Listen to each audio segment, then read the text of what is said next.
이 마스크를 쓰고 계셔도 이 소리가 아주 우렁차게 울려 퍼집니다.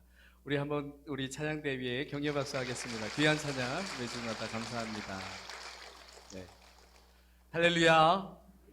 하나님의 사랑하심이 우리 모든 사랑하는 모든 가족들, 모든 믿음의 형제 자매들 그곳 가운데 풍성히 임하시기를 축복합니다. 2022년 말부터 지금까지도 이 대한민국에 가장 많이 사용되는 쓰이는 유행어가 있다고 합니다. 여러분 혹시 들어보셨습니까? 중꺾마라고. 이게 무슨 외계어인가 하시겠습니까? 이는 중요한 것은 꺾이지 않는 마음이란 말의 이 줄임말입니다.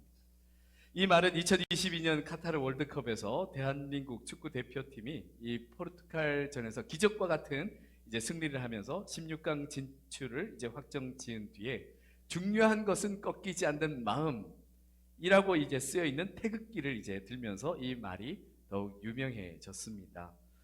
이후 이 중꺾마는 어떠한 어려움에도 포기하지 않는 의지와 정신을 상징하는 표현으로 우리 사회의 아주 다양한 분야에서 지금도 사용되고 있습니다. 정말 이 험난한 세상에서 중요한 것은 꺾이지 않는 마음인 것 같습니다. 그런데 정작 어려운 상황에 처하게 되면 대부분 우리의 마음과는 달리 쉽게 포기해버리게 됩니다. 하지만 그 어려움에도 끝까지 포기하지 않는 사람은 놀라운 결과를 보게 됩니다. 예전 영국 스코틀랜드의 한 교회의 주일학교에서 한 여선생님이 주일학교에서 장난꾸러기 소년들만 모인 이 반의 담임을 자청했습니다. 이 장난꾸러기 소년들 중에서도 단연 이 독보적인 이 소년이 있었는데 이 아이는 아무도 다룰 수 없을 정도로 천방지축이어서 늘 골칫거리였습니다. 주일학교에서는 이 자청하여 담임을 맡아준 선생님에게 감사하면서 이 아이를 잘 돌보기 위해서 새 옷 한 벌을 가지고 그 밥이라는 그 소년의 집을 방문해서 교회에도 잘 나올 뿐만 아니라 교회에서 너무 말썽 피우지 않도록 잘 타일러 주기를 부탁했습니다. 그래서 그 여선생님은 그 바비의 집을 방문했습니다. 방문해 보니 이 바비는 제대로 씻지 않아서 이 떼국물이 꾀재재하게 있고 이 땀을 흘리면서 쭉 떼국물이 흐르는 겁니다. 그리고 머리는 빗질을 하지 않아서 헝클어져 있어서 참 지저분했고 또한 입고 있는 옷은 아주 진흙탕에 뒹굴어서 거의 걸레가 되어 있었습니다. 여선생님은 그런 바비에게 이제 새 옷을 갈아입히고 교회에도 잘 나오고 또 예배도 잘 드렸으면 좋겠다는 여러 가지 좋은 말로 타이르며 당부했습니다. 그러나 바비는 그 소년은 쉽게 바뀌지 않았습니다. 교회에도 자주 빠지고 사준 새 옷이 금세 역시 걸레가 되어버렸습니다. 그래서 여선생님은 또다시 새 옷 한 벌을 다시 사가지고 또다시 그 소년을 찾아갔습니다. 가서 또 역시 새 옷을 갈아입히고 교회에 잘 나오도록 또 잘 타일렀습니다. 그러나 여전히 그 소년은 쉽게 달라지지 않았습니다.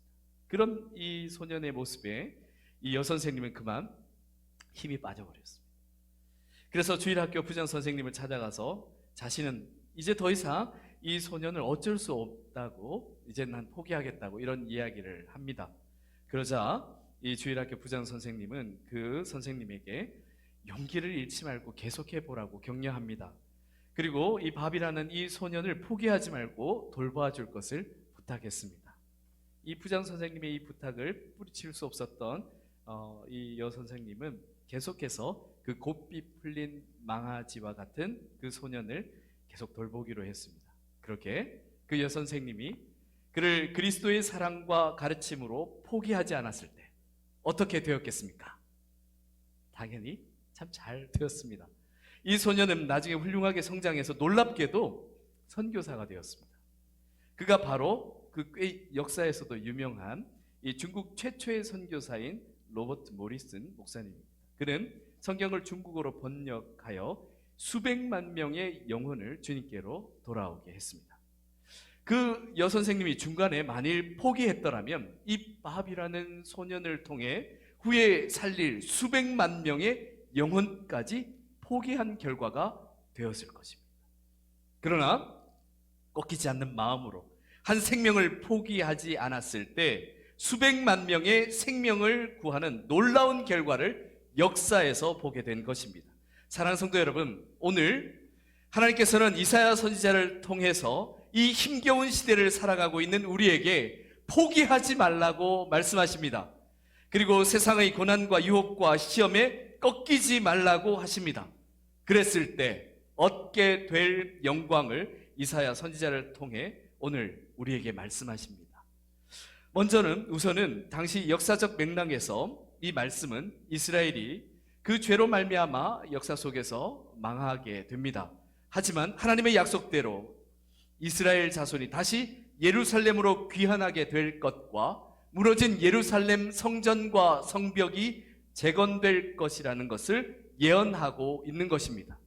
하지만 이 메시지는 단지 그 시대에만 해당되는 메시지가 아닙니다. 보다 폭넓게 시대와 민족을 뛰어넘어 모든 세대와 모든 민족에게 해당되는 말씀입니다. 이는 하나님께서 우리의 구원을 위해 보내신 예수 그리스도의 구속 사역을 통해서 하나님을 믿는 모든 백성들이 받아 누릴 온갖 신령한 축복과 그리고 궁극적으로는 하나님의 백성 모두가 받아 누릴 하나님 나라의 그 영광을 선포한 것입니다.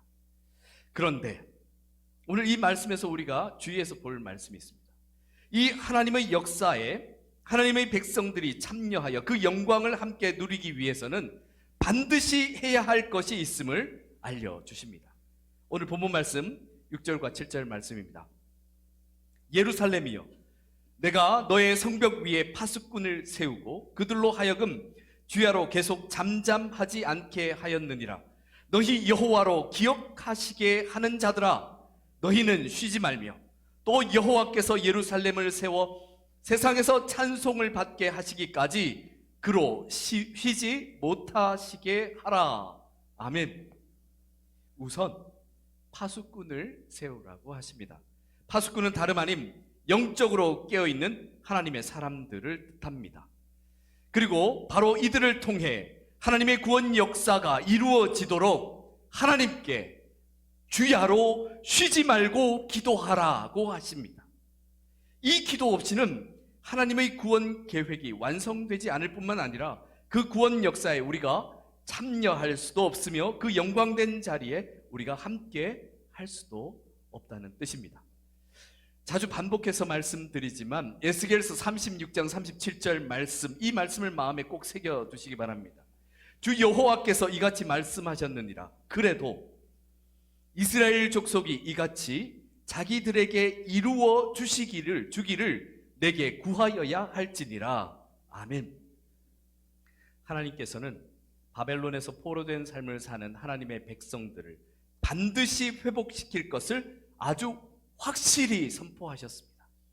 하지만 그럼에도 불구하고 하나님의 백성들이 그렇게 구원해 주시길 기도해야 그 계획을 실행에 옮기실 것이라는 말씀도 함께 선포하셨습니다. 이 부분에서 우리는 인간적으로 생각할 때 하나님께서 그냥 상황을 봐서 도와주시고 또 그냥 때가 되면 구원해 주시면 안 되는가? 라고 투정을 부릴 수도 있습니다. 왜 꼭 하나님께서는 우리가 구해야만 그렇게 들어주시는 것인가? 라고 질문할 수도 있습니다. 사랑하는 성도 여러분, 왜이겠습니까? 왜 하나님께서는 모든 구원 역사를 다 준비해 놓으시고는 하나님의 백성들이 하나님께 진실로 구할 때 그때서야 주시는 것이겠습니까? 그 이유는 구원의 목적이 단지 구원에만 있는 것이 아니기 때문에 1차원적이 아니라 이 포괄적인 하나님의 그 깊은 뜻을 우리가 알아야 되겠는데요. 구원의 목적은 정말 우리의 생명의 근원이 어디인지, 그리고 우리 삶과 이 역사의 진정한 주관자가 누구이신지, 우리와 이 세상의 마지막 그 심판자가 누구이신지를 정확히 알고 믿는 것입니다. 그래서 이를 깨닫게 하기 위해 예수 그리스도를 보내셨습니다. 즉 구원의 목적, 우리를 건져주시고 문제를 회복해 하시고 그리고 또 우리가 구한 기도를 들어주시는 그 이유는, 그 목적은 진리를 제대로 알고 믿는 것에 있습니다. 그래서 디모데전서 2장 4절 말씀에 이렇게 말씀하고 있습니다. 하나님은 모든 사람이 구원을 받으며 진리를 아는 데에 이르기를 원하시느니라. 아멘.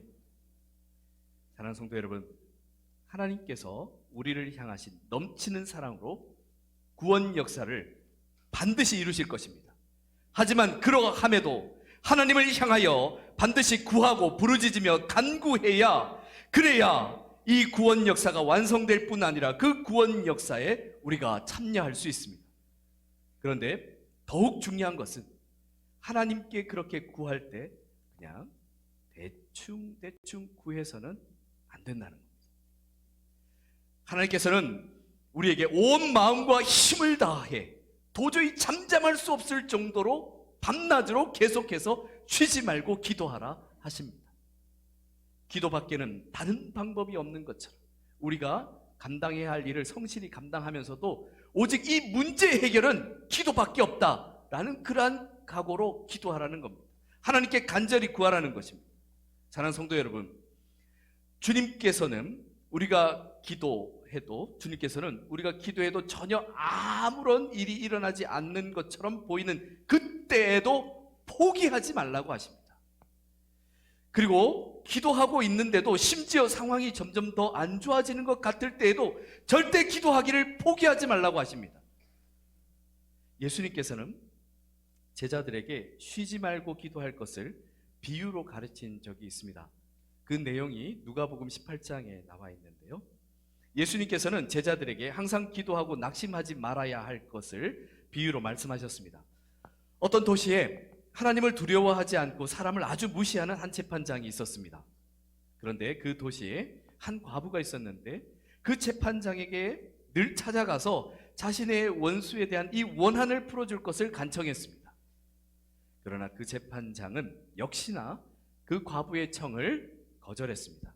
그렇게 얼마 동안 그 과부의 청을 전혀 듣지 않았습니다. 그런데 한 번, 두 번 청하다가 말겠지 생각했는데 이 과부가 아침 저녁으로 찾아와서 간청하는 것입니다.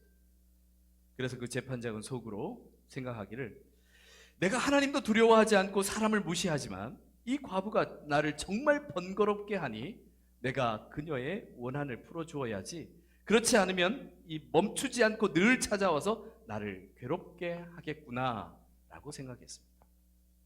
이런 이야기를 예수님께서 이 제자들에게 하시며, 불의한 재판장이라도 그 과부의 포기하지 않는 간청이 있을 때 들어줄 수밖에 없다는 이야기를 제자들에게 하십니다.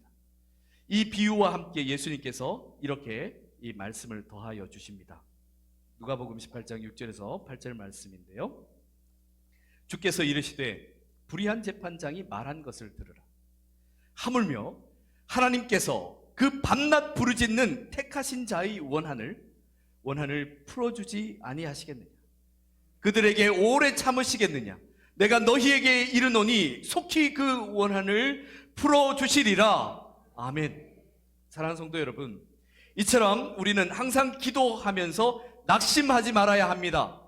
우리가 결코 포기하거나 낙심하지 않고 쉬지 않고 기도했을 때 하나님께서 우리의 간절한 그 기도를 들어주실 것을 믿습니다.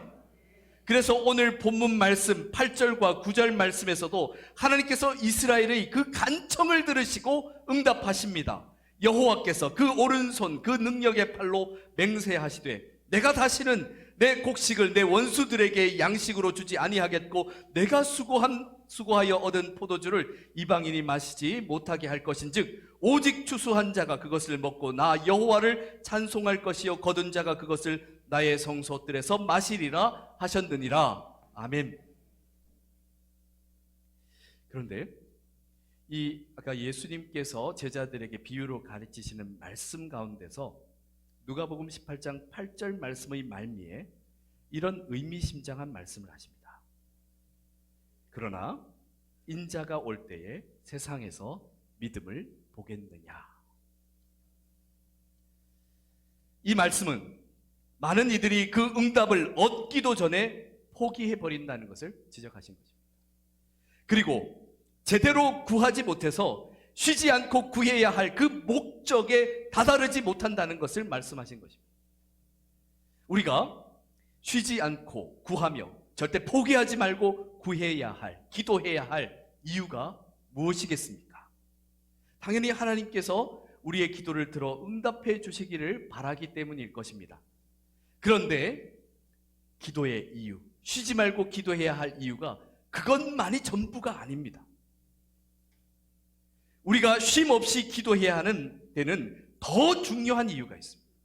그 이유는 하나님께서 우리를 구원해 주시고자 하는 그 목적과도 동일합니다. 즉, 이 쉼 없는 기도를 통해서 참된 진리를 깨닫기를 원하시는 것입니다. 즉, 우리가 이 진실로 간절히 구하고 찾고 문을 두드렸을 때 결국 만나게 되는 분이 누구입니까? 바로 우리의 생명의 근원이시며 우리 삶의 주관자이시며 이 세상 만물의 심판자이신 하나님을 만나게 됩니다. 그런데 많은 이들이 이 진리에까지 이르지 못하고 중도에 포기해버리거나 자기 요구사항만 채워지면 곧바로 기도하기를 멈춰버리기 때문에 우리 주님께서 다시 이 땅에 오실 때 과연 이 세상에서 그때까지 쉬지 않고 기도하는 그 믿음을 보겠느냐, 그렇게 말씀하신 겁니다.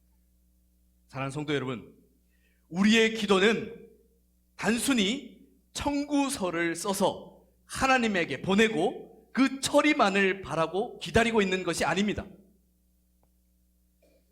우리가 멈추지 않고 쉬지 않고 기도를 함을 통해서 이루고자 하는 것은 우리가 살아계시고 역사하시는 우리의 참 주인이신 하나님과 동행하기 위해서입니다.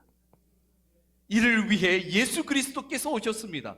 우리 죄를 예수 그리스도께서 십자가에서 해결해 주셨습니다. 그러므로 말미암아 우리와 하나님 사이를 갈라놓았던 죄의 문제가 해결됩니다. 그래서 우리는 하나님과 화목하게 된 것입니다. 다시 말해서 우리가 하나님과 함께 할 수 있게 된 것입니다.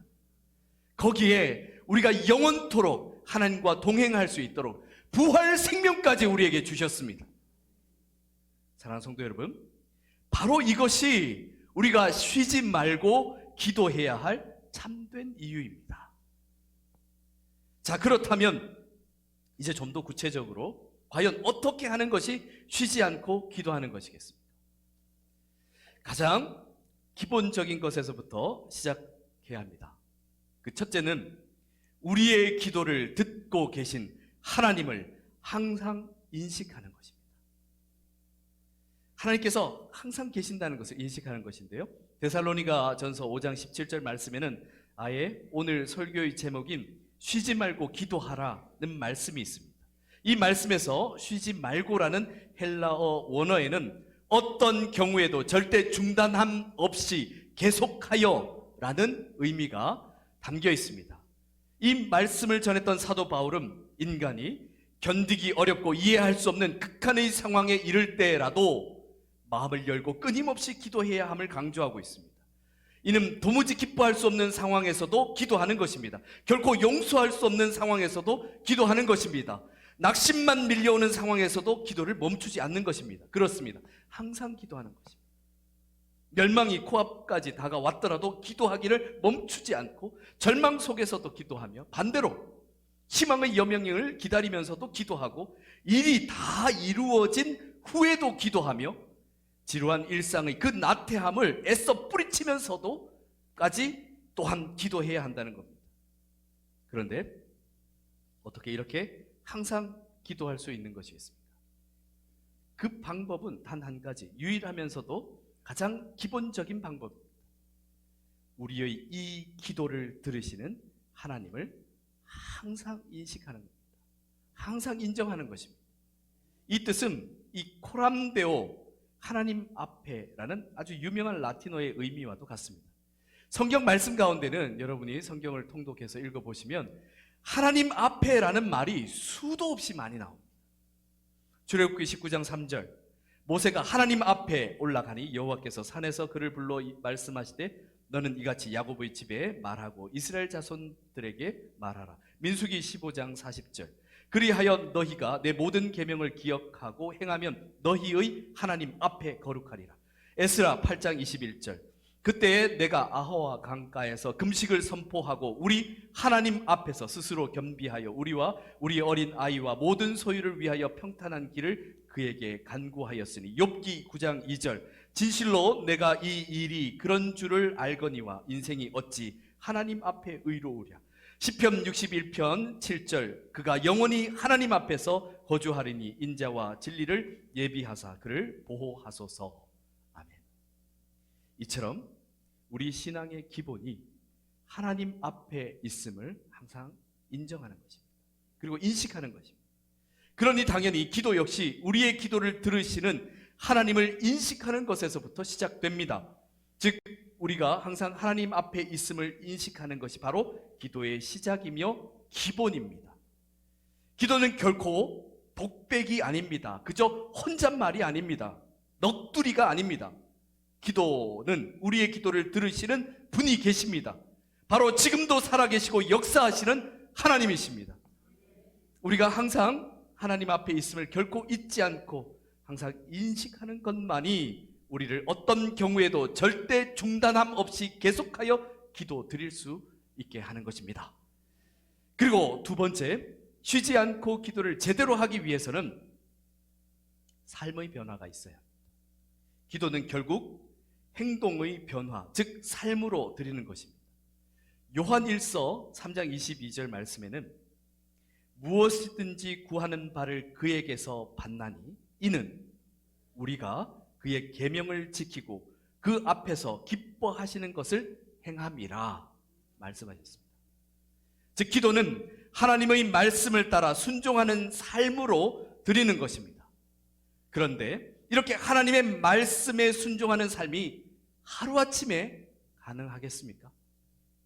믿음의 조상이라 불렸던 아브라함도 그의 나이 100세가 되었을 때 얻은 이삭을 하나님의 제단에 바칠 때가 되어서야 하나님을 진실로 경외하며 순종한다 하는 것을 인정받았습니다. 세상에서도 그저 일확천금, 한꺼번에 10,000,000금을 손에 쥐는 그러한 것만을 바라고 사는 것을 바람직한 것으로 여기지 않습니다. 차근차근히 성실히 부와 성공을 이루어가는 것을 바람직한 것으로 여깁니다. 물론 단번에 천금을 움켜쥘 수 있다면 하는 인간적인 속내들이 있겠지만 결코 세상에서도 이런 것을 바람직한 것이라거나 자랑스러운 것으로 보지 않습니다. 하물며 하나님을 제대로 모르는 세상도 그런데 영적인 세계까지 알고 있는 하나님의 사람들이 날마다 성실히 경건 훈련을 하지 않으면서도 한 번 기도로 문제 해결함을 얻고 한 번 기도로 인생이 역전되기를 바란다면 이것이야말로 영적인 일확천금을 노리는 부끄러운 일이 아니겠습니까? 사랑하는 성도 여러분, 그래서 우리 홍광 공동체는 이 사순절 기간을 계기로 111 기도 운동을 시작했습니다. 하루 한 번 이상, 1시간 이상 기도하는 것입니다. 그래서 이렇게 기도하는 것이 우리의 생활 습관이 되고 일상이 되어 결국 우리 삶이 되도록 하는 것입니다. 이렇게 될 때 말 그대로 진정 쉬지 않고 기도하는 삶이 될 것을 믿습니다. 그런데 우리가 쉬지 않고 기도하기 위해서는 사실 우리 혼자만의 힘으로는 불가능합니다. 그래서 이 마지막 세 번째가 가장 중요합니다. 쉬지 말고 기도하기 위해서는 성령님의 도우심이 절대적으로 필요합니다. 에베소서 6장 18절 말씀에 모든 기도와 간구를 하되 항상 성령 안에서 기도하고 이를 위하여 깨어 구하기를 항상 힘쓰며 여러 성도를 위하여 구하라. 아멘. 가끔 성령 안에서가 아니라, 생각날 때 성령 안에서가 아니라 항상 성령 안에서 기도하라 하십니다. 사랑하는 성도 여러분, 믿음의 출발점은 우리가 나는 죄인이구나, 나는 그 죄인임을 깨닫는 것에서부터 시작됩니다. 우리가 죄인임을 깨달았다라는 것은 다른 말로 하자면 이제 영적으로 각성했다는 뜻입니다. 영적으로 눈이 떠졌다는 뜻입니다. 그렇게 영적으로 깨었을 때 비로소 발견하게 되는 많은 것들이 있는데요, 그 중에 한 가지가 우리의 절대적인 무능함입니다. 우리 힘으로는 우리 자신의 아주 조그마한 죄조차도 해결할 수 없고, 우리 자신, 우리의 평생 일생을 다 한다 하여도, 다 드린다 하여도, 다 바친다 하여도 우리의 생명, 이 한 생명조차 구원할 수 없다는 그 무능함을 발견하는 것입니다. 절대적인 무능함을 깨닫게 될 때 비로소 우리에게 구원의 기회가 열립니다. 이렇게 자신이 죄인인 것과 절대적으로 무능하다는 것을 깨닫게 되면서 어찌할 바를 몰라 탄식하며 겸손히 보혜사 성령님의 도우심을 구하게 될 때 비로소 우리는 성령님의 가르치심과 인도하심을 받아 진정으로 기도할 수 있게 됩니다. 요한복음 14장 26절 말씀에 보혜사 곧 아버지께서 내 이름으로 보내실 성령, 그가 너희에게 모든 것을 가르치고 내가 너희에게 말한 모든 것을 생각나게 하리라. 아멘. 뿐만 아니라 성령님은 우리를 위하여 친히 간구해 주시기도 하십니다. 이와 같이 성령도 우리의 연약함을 도우시나니 우리는 마땅히 기도할 바를 알지 못하나 오직 성령이 말할 수 없는 탄식으로 우리를 위하여 친히 간구하시느니라. 아멘. 사랑하는 성도 여러분, 우리가 살아가면서 어려움의 순간들을 만나 신앙적으로 어떻게 해야 할지를 모를 때, 특히 어떻게 기도해야 할지를 모를 때 성령님의 도우심을 구하시기 바랍니다. 반드시 성령님께서 도와주실 것을 믿습니다. 우리가 앞에서 함께 나눴던, 여러분에게 드린 말씀을 정리해 보자면, 우리는 기도할 때 반드시 쉬지 말고 기도해야 합니다. 그렇게 기도하기 위해서 첫째, 우리의 기도를 듣고 계신 하나님을 항상 인식해야 합니다. 그리고 둘째, 기도를 우리의 행동의 변화, 즉 삶으로 드려야 합니다. 그리고 세 번째, 성령님의 도우심을 절대적으로 구해야 합니다. 이렇게 기도하는 사람이 바로 오늘 성경 말씀의 파수꾼입니다. 즉 영적으로 깨어있는 하나님의 사람들입니다. 그런데 이 사람들이 결국에는 하나님의 그 역사를 이루는 그 역사적인 자리에 서게 됩니다. 오늘 10절 말씀에 성문으로 나아가라, 나아가라. 백성이 올 길을 닦으라. 큰 길을 수축하라. 돌을 제하라. 만민을 위하여 기치를 들라. 아멘. 그리고 어떤 상황에서도 포기하지 않고 쉬지 않고 기도하게 될 때 영적으로 깨어있는 하나님의 사람들에게 임할 축복이 바로 오늘 본문 11절 12절 말씀에서도 선포되고 있습니다. 여호와께서 땅끝까지 선포하시되 너희는 딸 시온에게 이르라. 보라, 내 구원이 이르렀느니라. 보라, 상급이 그에게 있고 보응이 그 앞에 있느니라 하셨느니라.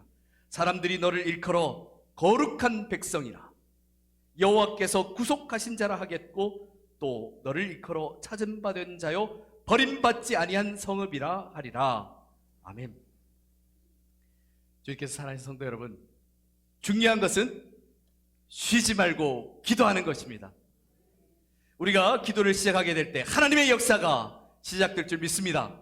그리고 우리가 기도를 쉬지 않고 하게 될 때 하나님의 나라가 이 땅 가운데 이루어질 것을 믿습니다. 함께 기도드리겠습니다. 우리의 기도를 들으시는 하나님, 우리가 언제나 살아계시고 지금도 역사하시는 하나님을 인식함으로 항상 기도하게 하옵소서. 우리의 입술에 머무는 기도가 아니라 우리의 인생으로 드리는 기도가 되게 하옵소서.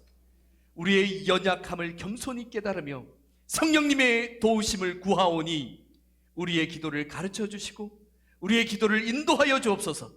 그래서 주님의 뜻을 따라 우리의 삶과 가정과 공동체가 하나님의 백성이라 하는 칭함을 받게 하시고 바로 그곳에 하나님 나라가 온전히 이루어지게 하옵소서. 우리의 기도를 예수 그리스도 이름으로 기도드립니다. 아멘.